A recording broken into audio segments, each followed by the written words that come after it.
My greedy husband used my $300,000 inheritance to secure his own future, while leaving me stranded. He secretly sold the house where I was caring for my paralyzed father-in-law, laughing as he declared, "You both are now homeless." To add insult to injury, he threw divorce papers in my face, shattering the life I thought we had built together. The very next day, when lawyers approached me with legal documents, I was left in shock, my world crumbling around me. How could everything I trusted slip away so quickly? I'm Sophia, a graphic designer in my late 30s, and I want to share my story with you. Life has taken unexpected turns, some that left me feeling on top of the world, and others that brought me to my knees. After my parents passed away, I inherited a decent amount of money, which made my life in Austin, Texas, quite comfortable. I had my own apartment filled with sunlight and colorful artwork that I loved to create. Financially, I was secure, but emotionally, I was searching for something or someone to fill the void. That's where my best friend, Maya, came into the picture. She's in her 30s and has always been obsessed with astrology. She'd tell me how the stars aligned and how they could predict our futures. I was skeptical, but also a bit curious. One evening over coffee, she leaned in with excitement. "Sophia, I have to tell you about this guy I found in your chart. His name is Ryan, and he's your perfect match." I raised an eyebrow, amused. "Oh, really? Is he a prince or a movie star?" Maya laughed, undeterred by my teasing. "No, he's a regular guy, but the stars say you two are meant to be together. Just trust me, you need to meet him." After some coaxing, I reluctantly agreed to meet Ryan, half expecting a weird guy who would talk about constellations all night. To my surprise, when I met him, he was charming and down-to-earth. He had an easy smile, a great sense of humor, and a love for hiking and indie films, just like me. We started seeing each other regularly, and I felt something spark between us. It was exhilarating, something I hadn't experienced in a long time. After a few months, Ryan and I became a couple. Things moved quickly, and before I knew it, he convinced me to invest my inheritance into his home, persuading me to pay off his $300,000 mortgage. "Think about it, Sophia," he said, his eyes bright with enthusiasm. "If we're going to build a life together, we need a solid foundation. This house can be ours." I hesitated but ultimately agreed, swept up in the whirlwind of romance. I thought I was making a sound investment in our future. Little did I know, my trust would soon be put to the test. The first few months in the house were blissful. We decorated together, and I loved creating art for the walls. Ryan and I often took weekend trips to the nearby hills, enjoying nature and each other's company. But soon, life threw us a curveball. Ryan's father, Thomas, was diagnosed with Guillain-Barré syndrome, a rare condition that left him paralyzed. The news hit us hard, and I felt a wave of sympathy for Ryan and his family. I offered my support without hesitation. "Ryan, let's figure this out together," I said one evening as we sat on the couch. "Your dad needs help, and we can do this." "Thanks, Sophia. It means a lot," he replied, looking grateful but worried. As Thomas needed constant care, I decided to move in with Ryan's family to help out. I thought it was the right thing to do. Ryan's mother, Brenda, was in her 60s and suffered from chronic arthritis. She became increasingly demanding, making it hard for me to focus on my graphic design work while also caring for Thomas. "Can you do this? Can you get me that?" Brenda would ask, her tone sharp, her frustration palpable. "Yes, I'm working on it," I would respond, trying to stay calm. But it was challenging. I felt overwhelmed, trying to juggle my job and Thomas's care. I even took a short course in physical therapy techniques to help him regain some movement. "Just a little more," I would say to Thomas during our sessions, trying to encourage him. "You can do it." Over time, Thomas started to show signs of improvement. He regained slight movement in his fingers and began to speak a few words. Each small victory felt monumental, but my efforts often went unnoticed by Brenda. One evening, after a long day of caring for Thomas and dealing with Brenda's constant complaints, I finally snapped. "Brenda, I'm trying my best here. I'm doing this for your husband and for Ryan. Can't you see that?" Brenda just rolled her eyes. You should be more focused on taking care of him instead of sitting around. It's not like you have a real job anymore. I felt my heart sink. I was trying to help a family in need, but all I received were criticisms. Yet, I remained committed to Thomas, who, despite his struggles, was grateful for my support. I could see the warmth in his eyes every time I made progress with him. Months passed, and finally, Brenda announced she needed a break. I'm going to stay with Ryan for a while, she said one morning, packing her bags. I can't take this place anymore. Relief washed over me. That's great, Brenda. I hope it helps you. As she left, I turned to Thomas. It's just us now, buddy. We can make some real progress, I said, smiling at him. He blinked slowly in response, and I knew he understood. It was a fresh start for both of us, but little did I know, shadows loomed ahead. The days turned into weeks, and I became more focused on helping Thomas regain his strength. We worked on exercises every morning, and I learned more about his condition and how to assist him better. However, I started noticing changes in Ryan. He seemed distant and preoccupied. Hey, is everything okay? I asked him one night after dinner. Yeah, just work stuff, he replied, but I could sense something was off. As we tried to navigate our new reality, I had no idea that the biggest challenge was yet to come. The feeling of unease clung to me like a shadow, and soon, everything I thought I knew would be turned upside down. As the weeks passed, I found comfort in my routine with Thomas. We shared quiet moments in the garden, and I could see the determination in his eyes as he worked to regain his strength. It felt good to help him, and for the first time in a long while, I felt like I was making a real difference in someone's life. But beneath that comfort, a nagging feeling of unease began to grow within me. One evening, while I was busy working on a graphic design project, my phone buzzed. It was Ryan. Can we talk? The message read. My stomach nodded as I sensed something was wrong. Sure, when? I replied. Now, he said. I quickly finished up and made my way to the living room. Ryan was sitting on the couch, looking more serious than I had ever seen him. Sophia, there's something I need to tell you, he said, his voice low. Okay, what's going on? I asked, my heart racing. He hesitated, running a hand through his hair. My dad, he's not getting better. The doctors are saying he may not recover fully. I just can't handle this anymore. I understand that it's hard, I said gently, but we're doing our best. You have me here, and we're making progress. Yeah, but I need more. I need to focus on myself for a while, and I can't keep doing this. I think I need to sell the house, he said, avoiding my gaze. Sell the house. But Ryan, we've invested so much in this place. This is our home. I protested. He looked up at me, his eyes cold. It's not just a house anymore. It's a burden. I can't keep pretending everything is fine. Fine, I said, my voice shaking. But what about your dad? He needs you. Ryan stood up, anger flaring in his eyes. Don't you get it? I'm not his caregiver. I can't keep sacrificing my life for him. I felt a wave of frustration and fear wash over me. You can't just abandon him. He's your father. Just think about it, Sophia, he shot back before leaving the room. The conversation left me rattled. I couldn't understand how Ryan could be so dismissive of his own father's needs. My resolve to support Thomas grew stronger, but I also felt increasingly isolated. The next day, I continued to work with Thomas, who had become my confidant.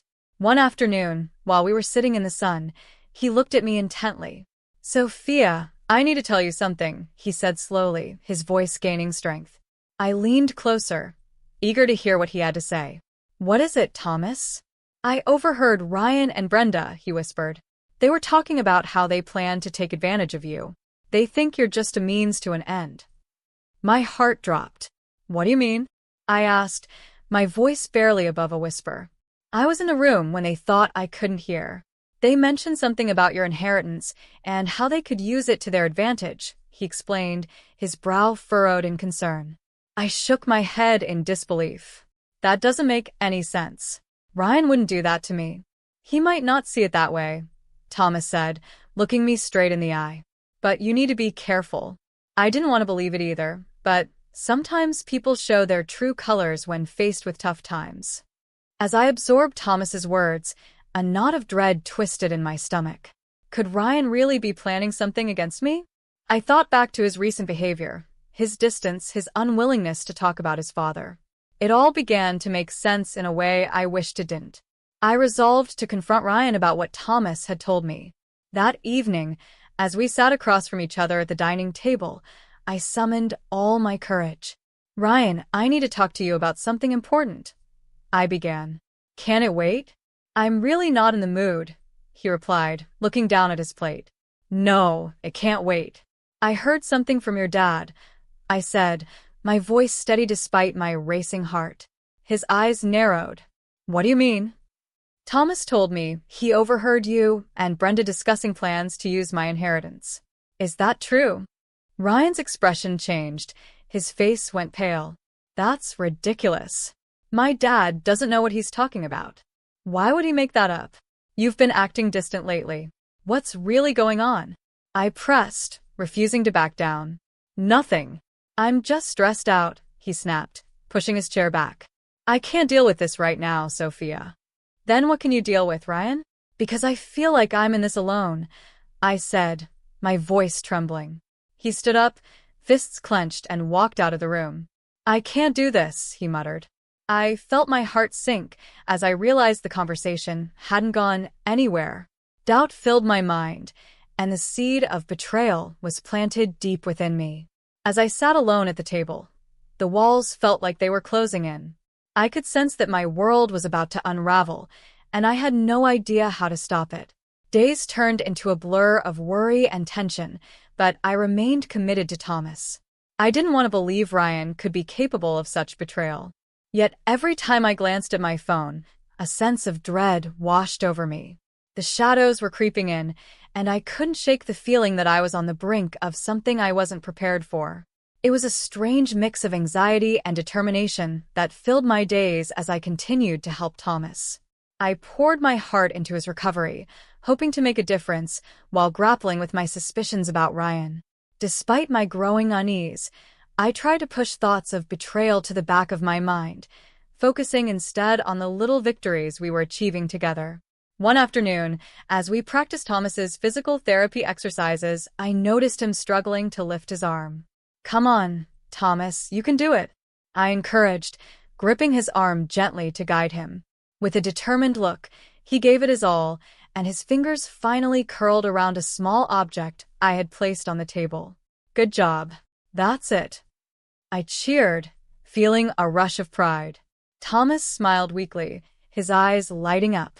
"Thanks, Sophia. I couldn't have done this without you," he said, his voice steadier than before. Just then, the front door creaked open and Ryan walked in, looking exhausted. "What's going on here?" he asked, eyeing the scene suspiciously. "Just helping your dad with some exercises," I replied, trying to keep my tone light. "Yeah, well, don't tire him out too much." "He needs rest," Ryan said, a hint of irritation in his voice. I felt a pang of frustration. "We're making progress, Ryan. It's important for his recovery." He shrugged, clearly uninterested. "Whatever," he muttered, heading into the kitchen. I exchanged a worried glance with Thomas. His expression mirrored my concern. "Sophia, I think you need to prepare yourself," he said quietly after Ryan left the room. "Prepare for what?" I asked, feeling a chill run down my spine. "I just have a bad feeling about Ryan. If he's truly thinking about selling the house, you need to be ready for what that might mean for you," Thomas said, his tone serious. The weight of his words sank in. I didn't want to think about it, but deep down, I knew he was right. I couldn't shake the feeling that the foundation of my life was beginning to crumble. The last thing I wanted was to lose everything I had worked for, especially my relationship with Thomas, who had become like family to me. Later that week, I returned to our home after running errands, only to find the living room in disarray. Boxes were scattered everywhere, and Ryan was packing up his belongings.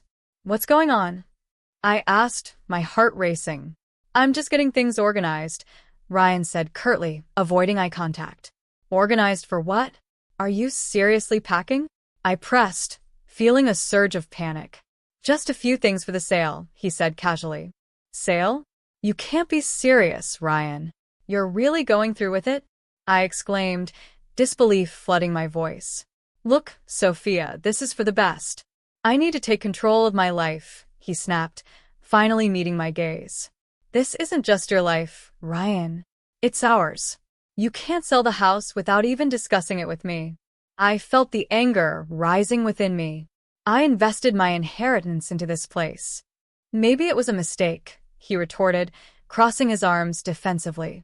I couldn't believe what I was hearing. You're throwing everything away. What about your dad? What about us?